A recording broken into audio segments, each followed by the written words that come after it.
dosane tiang sepuh kalih kula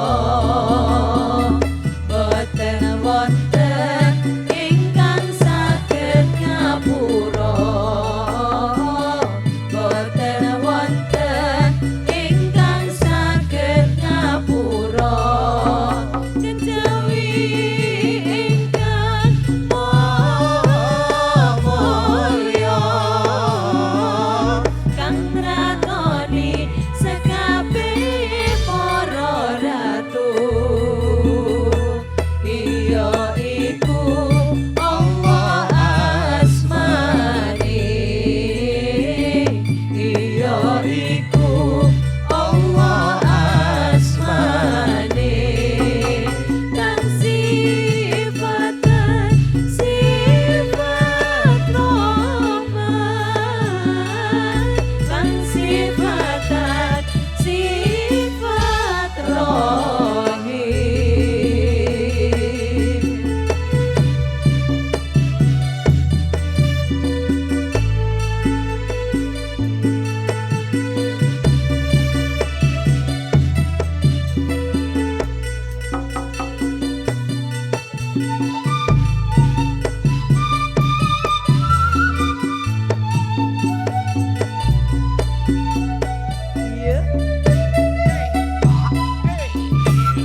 Santri Jabal Kap.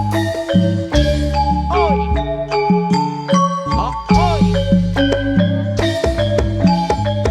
Oh, oi.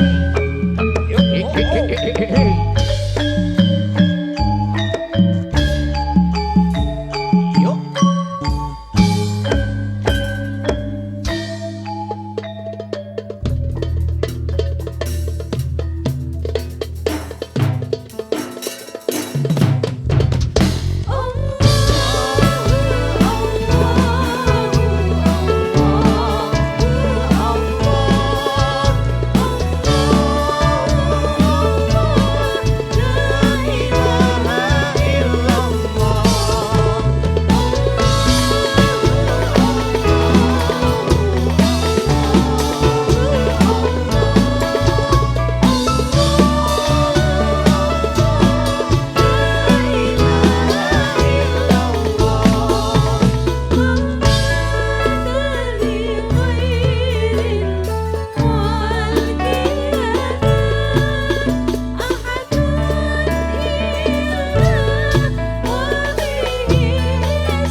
مولاي صل وسلم دائما أبدا على حبيبك خير الخلق كلهم مولاي صل وسلم دائما أبدا على حبيبك خير الخلق كلهم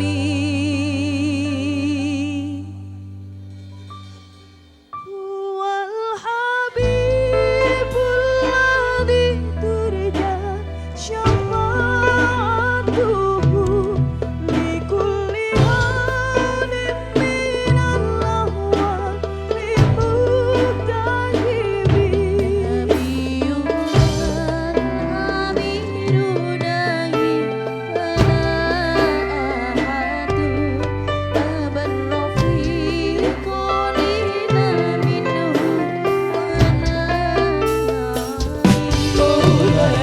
Sholli wa sallim daiman abada ala habibika khairil khalqi kullihim.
dalam hati kami dengan mencintaimu indahlah hidup kami.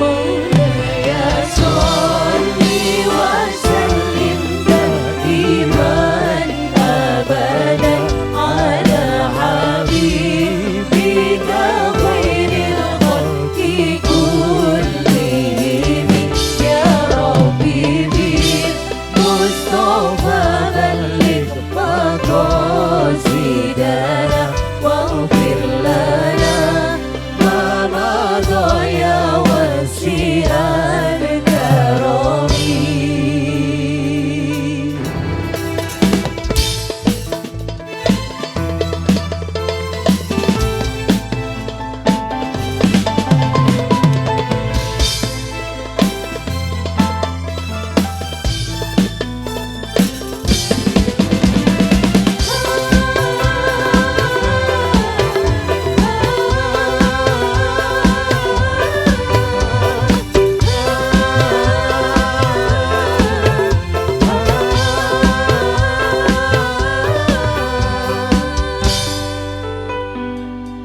Wahai kekasihku, rahmat untuk semesta,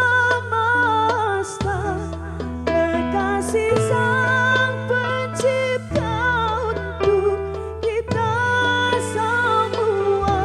Hadirlah Engkau di sini di dalam hati kami dengan mencintaimu indahlah hidup kami.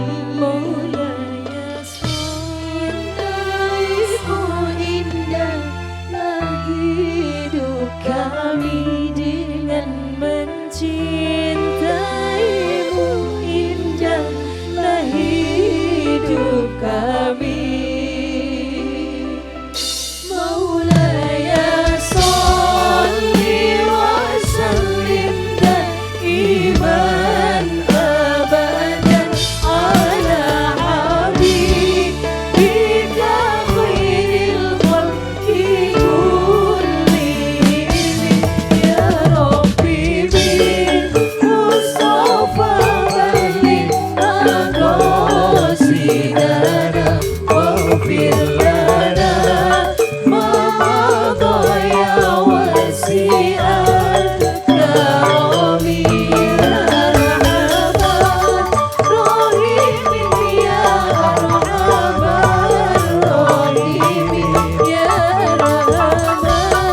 Rahimin, farij 'alal muslimin.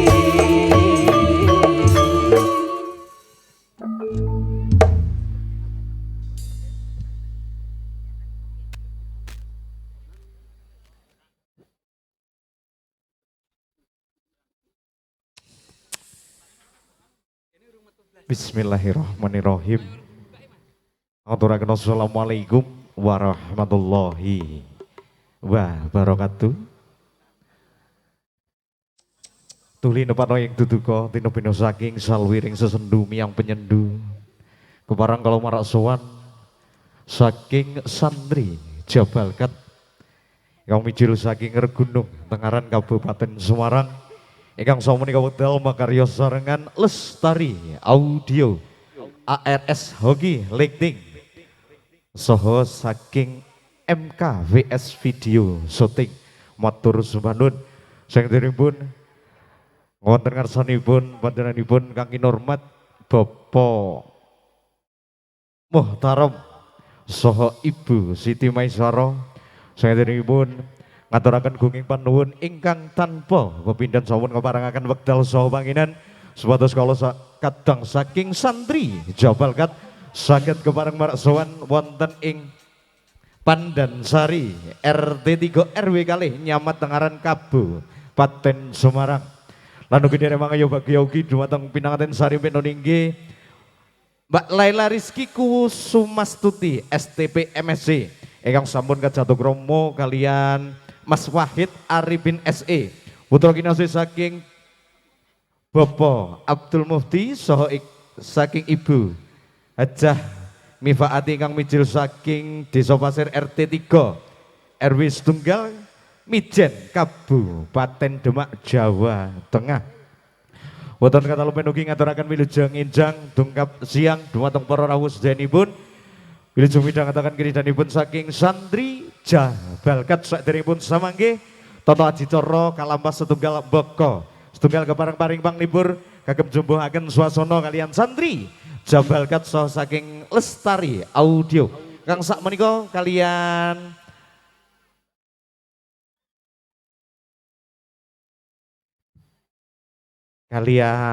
sekawan saking santri Jabalkat ingkang ngong setunggal ingkang mijil saking Laladan Tegal Rejo Tengaran Kabupaten Semarang wonten Mbak Ida Jabalkat ingkang ngong kali ingkang mijil saking Kota Madya Salatiga wonten Mbak Tina ingkang ngong ketiga ingkang mijil saking Laladan Kabupaten Semarang wonten Mbak Upi ingkang ngong sekawan ingkang mijil saking Regunung Tengaran Kabupaten Semarang wonten Mbak Latif Jabalkat.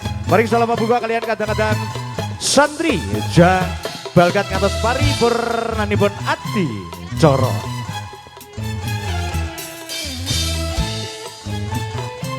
Pengatur Gungi Manunugi kagem kadang NKPS video shooting ARS Hoki Lektek Lestari Audio matur sembah nuwun.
Saderengipun ugi ngaturaken wilujeng rawuh dumateng peserta tamu undangan.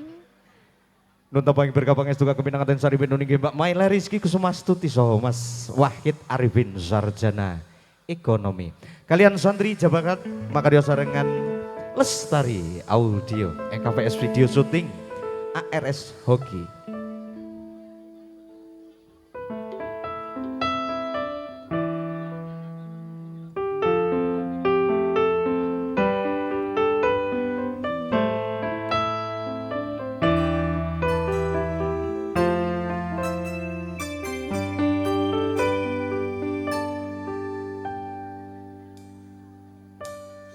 La ilaha illallah, la ilaha illallah, la ilaha illallah, Allah. La ilaha illallah, la ilaha illallah, la ilaha illallah, Allah. Panggil namamu bersama nada rindu kami padamu, Muhammadku. Ku persembahkan merangkai seluruh kata cinta yang pernah ada di muka bumi untukmu, wahai kekasihku.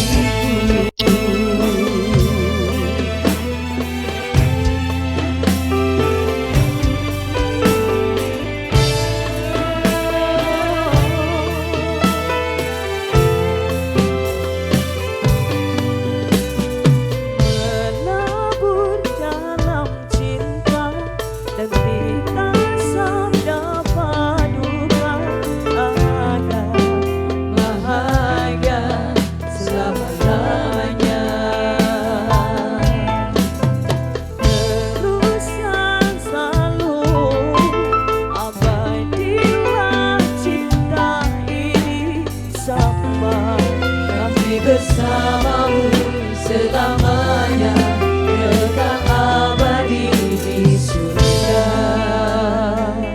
Sallallahu alaihi ya Rasulullah, sallallahu alaihi ya Habibullah, sallallahu alaihi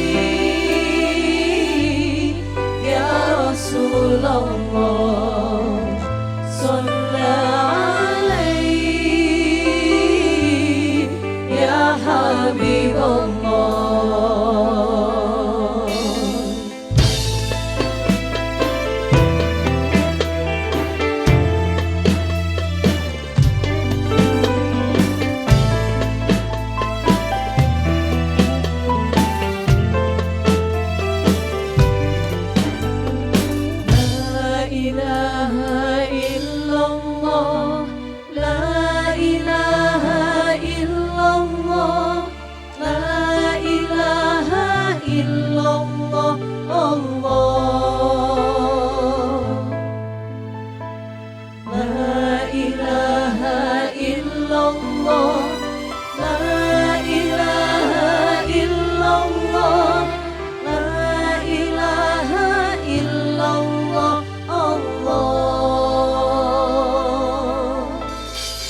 Ku panggil namamu bersama nada rindu kami padamu Muhammadku.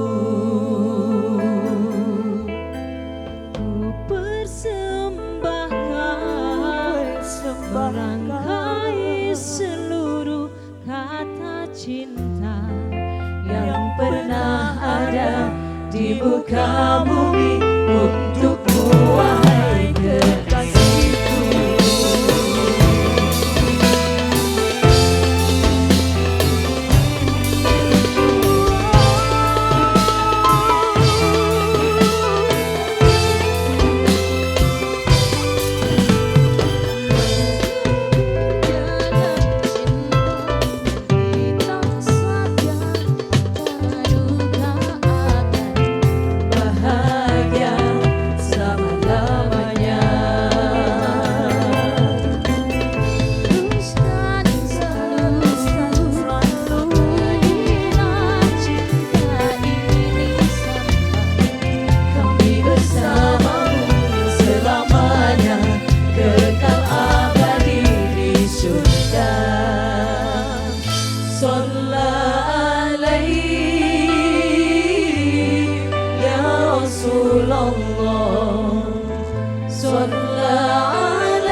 Rasulullah, sallallahu alaihi ya Habibullah.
rindu kami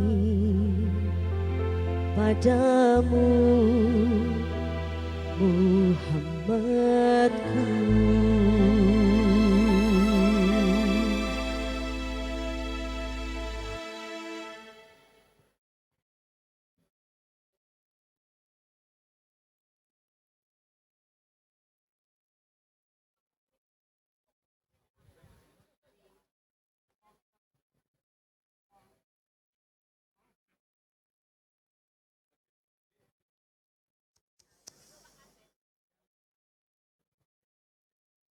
Sangya para para lega. Lusapun pikato caswito bilih Sri Atmojo temanten kekalih anggenipun angrasa busana paripurna. Kepareng daya-daya adicara wisudan agung panggihipun Sri Atmojo temanten sarimbit enggal kewala kawiwitan.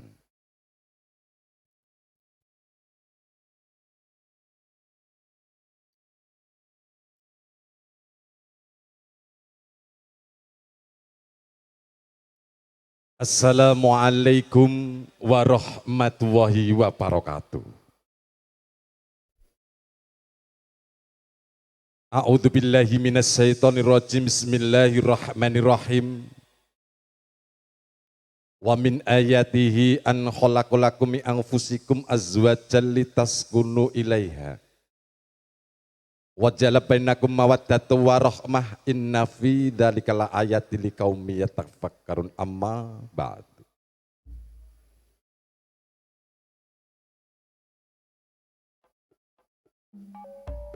Marsudi ing reh budaya karana luhuring budaya dadi ukuraning jiwa lan jauh.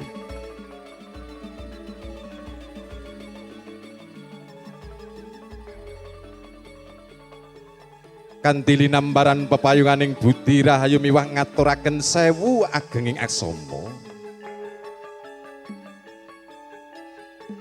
Mugi kepareng kula ngaturaken sungkem mangabekti dumateng para pepundhen kula. Para sepuh pini sepuh ingkang hanggung mastuti dumateng pepoyan ing kautamen ingkang pantes pinundi pundi.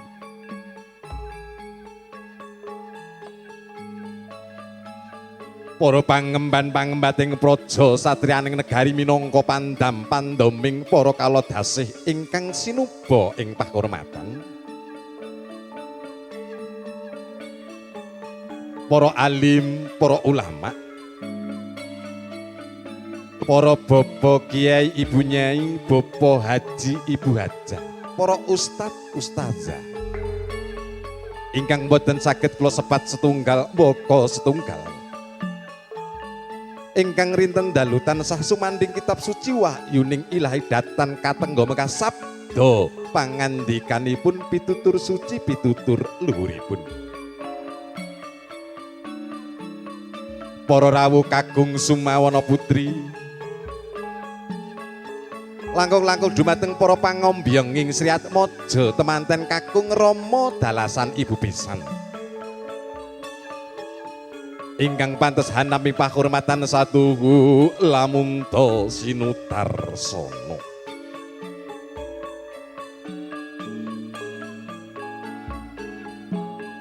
Kanthi manunggaling rasa miwah karsa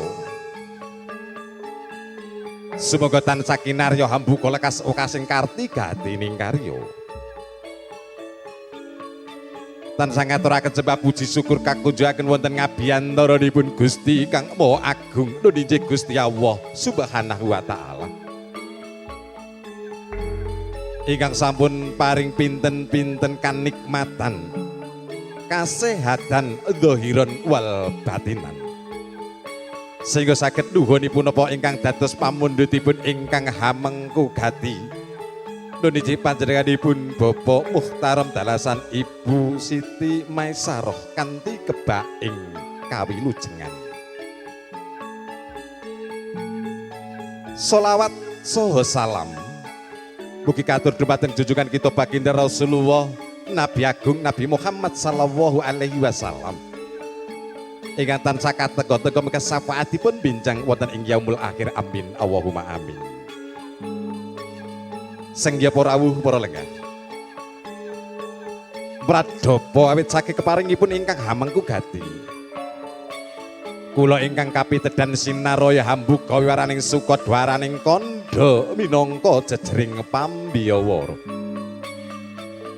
Keparengan ngaturaken urut roncaning titi laksana ingkang sampun rinakit rinancang dening para kluwangsa saha para barat ageng kadang sutresna budaya kawiwitan nuniji.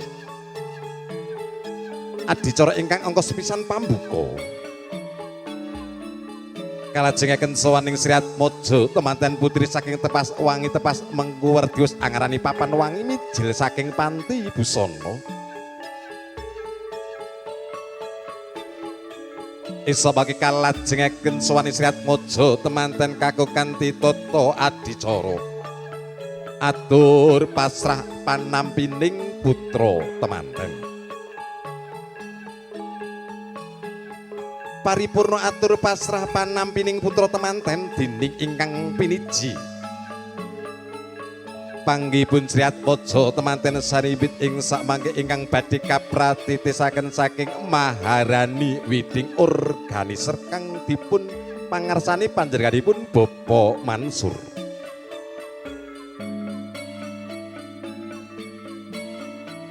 Kalajengaken tata adicara candhaipun nuninji tata adicara adat widhi widina kang sinengker wonten ing Laladan Pandansari. Wondene waosan ayat-ayat suci Al-Qur'anul Karim ing sakmangke badhe kawaos panjenenganipun Bapak Tasdik. Atur pambagya harja kawilujengan minangka sulis salira saking panjenenganipun ingkang hamengka gati nuninji panjenenganipun Bapak Haji Yainuddin Gunawanto SI. Kiraping Sri Atmaja temanten saribit ing sakmangke dening Ibu Pangrengga Busana Maharani Widing Organiser. Paripurna marasowan malih dumateng ngarsanipun para saking tamu kalenggana wonten ing sasana pinajang. Saperluhan nampi Tausiama Ido Hasana ing sakmangke badhe kaaturaken panjenenganipun Bapak Ustadz Slamet Iskandar. Sanggya para rawuh para lenggah. Mekaten mengkah urut janing titi laksana pramila monggo. Daya adicara enggal kewala kawiwitan kanthi adicara ingkang angka sepisan nuninji pambuka kanthi waosan Ummul Kitab sareng-sareng.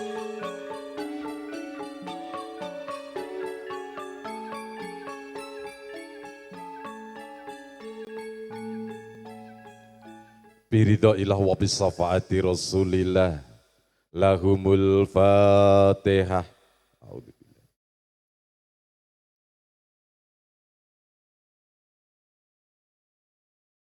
Amin amin ya rabbal alamin. Kanthi barokah waosan Ummul Kitab kula wau saged barokahono dumateng Sri Atmaja temanten kekalih. Amin Allahumma amin. Kelajengaken tata adicara ingkang angka kalih nuninji sowaning Sri Atmaja temanten putri nuninji diajeng Roro Ayu Maila Rizky Kusumastuti STP MSc dumateng panjenenganipun wekdal sasana katuraken sumangga.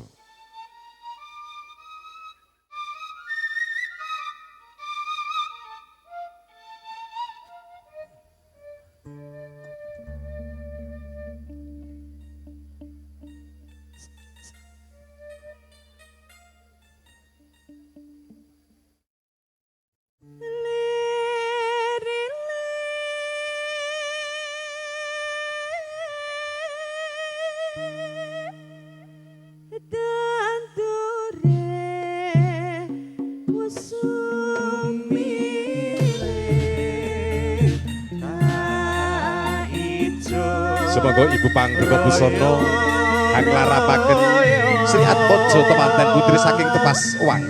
Senggoten manten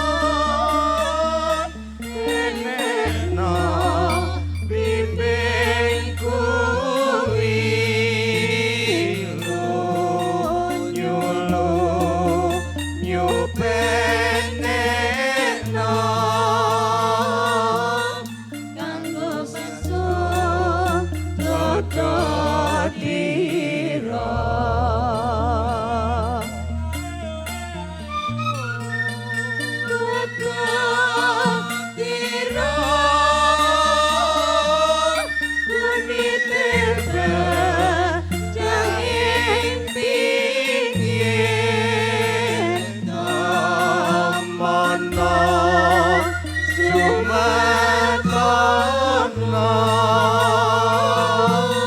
kanggo sibuk mengko sore mumpung gede rembulane mumpung jembar kalangane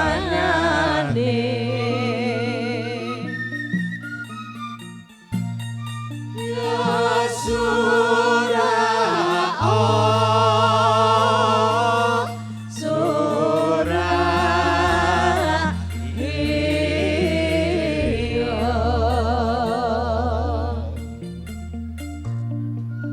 ana ganda sumerbak arum lah punika tok gandane Sri Atmojo temanten putri tandure wosu marasowan dumateng ngarsanipun para saguh tamu kalenggana wonten ing sasana pinajang sasana rinengga raya raya pasenggo temanten anyar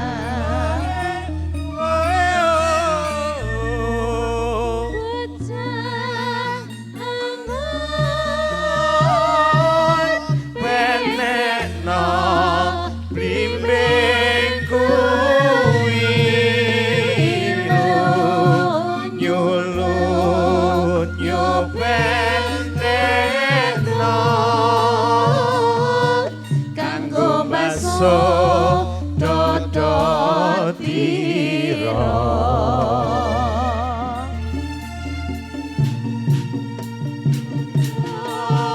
tira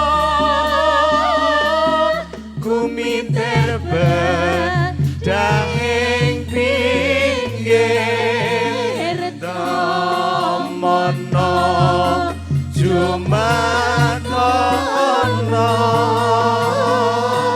kanggo sibuk mengko sore mumpung gede rembulane mumpung jembar kalangane ya surah surah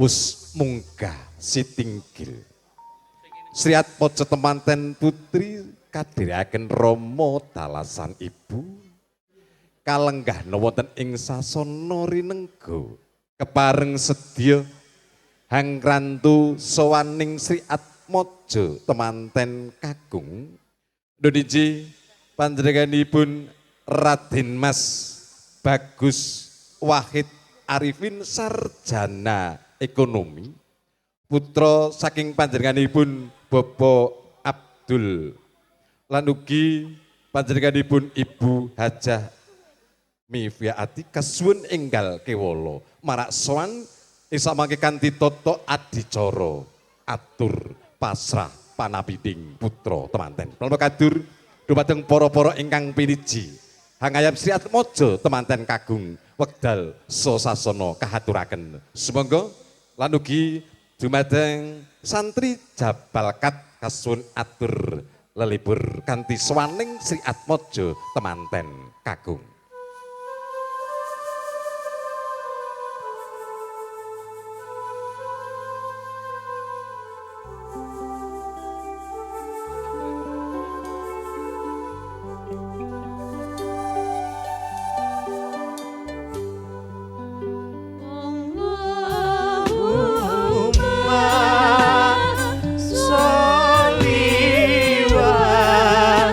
Salim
wijine sapa bisa nglakoni sapa bisa nglakoni insyaallah Gusti Pangeran ijabahi.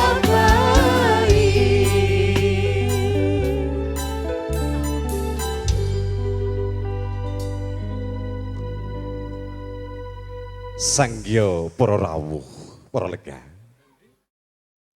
Kados wis yoga para-para ingkang piniji ngaturaken atur pasrah panampining putra temanten. Keparengan ngaturaken pasrahipun nuju panjenenganipun Bapak Supartin. Sami katampi panjenenganipun Bapak Kiai Sutarman. Kaabid panjenenganipun Bapak Irawan Sulistyo Dalasan Bapak Febrian Dwi Saputra. Pramila kadur dumateng para ingkang piniji ngaturaken atur pasrah panampining putra temanten kepareng aben najeng.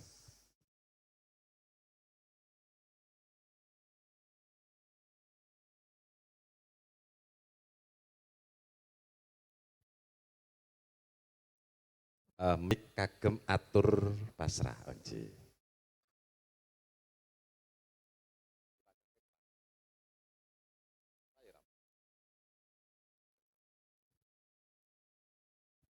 Kados wis yoga panjenenganipun Bapak Suparti ngaturaken atur pasrahipun Siratmojo temanten kakung daya kawitan dumateng panjenenganipun wekdal sasana kahaturaken sumangga.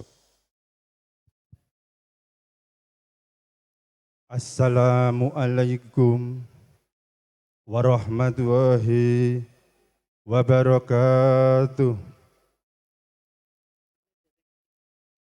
Innal hamdalillah nahmaduhu wa nasta'inuhu wa nastaghfiruhu wa na'udzu billahi min syururi anfusina wa min sayyiati a'malina. May yahdihillahu fala mudilla lahu wa may yudlil fala hadiya lahu. Asyhadu an la ilaha illallah wahdahu la syarika lah wa asyhadu anna Muhammadan abduhu wa rasuluh la nabiyya ba'dah.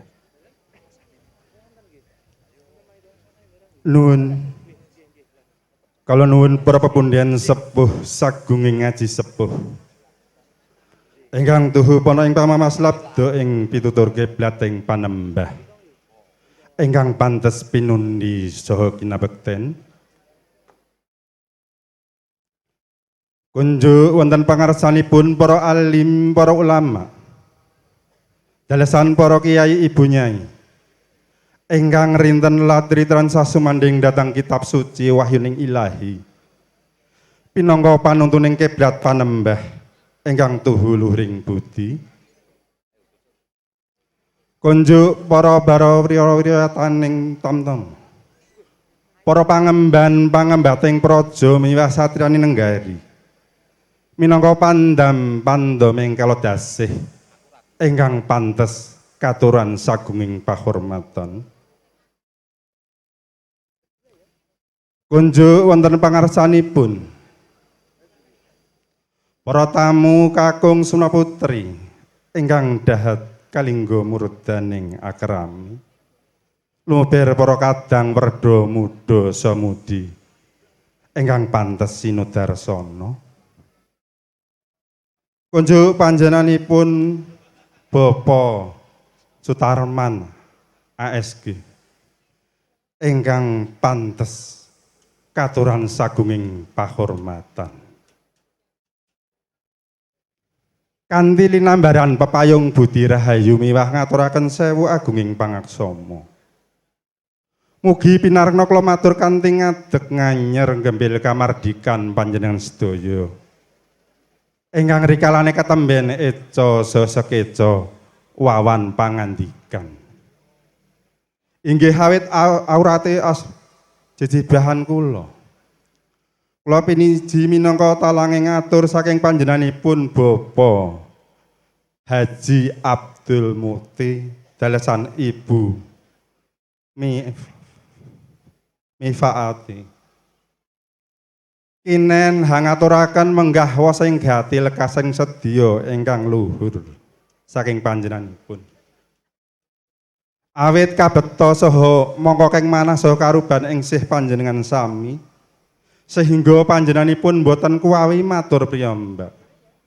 Nggih sampun karati saha karanjang hananging kawiya sing lati namung kandhek wonten ing jangga. Mila lajeng nyaraya dumateng pribadi kula kinen ngatur wonten ngarsanipun Bapak Tarom dalah brayat agengipun. Ananging saderengipun kawula lajeng ngatur langkung rumiyin sumangga kula dherekaken manengku puja hastawa puji hastuti dumateng Gusti Purbaningrat. Awit agung barokah lan rahmatipun ingkang lumentah kajiwa kasalira dhateng jiwangga dalasan panjenengan sedaya. Sehingga kita saged sareng-sareng makempal manunggal wonten punika dalem pawiwahan kanthi rahayu kalih srubirda nir ing sambikala. Janggeping pamuji selawat salam.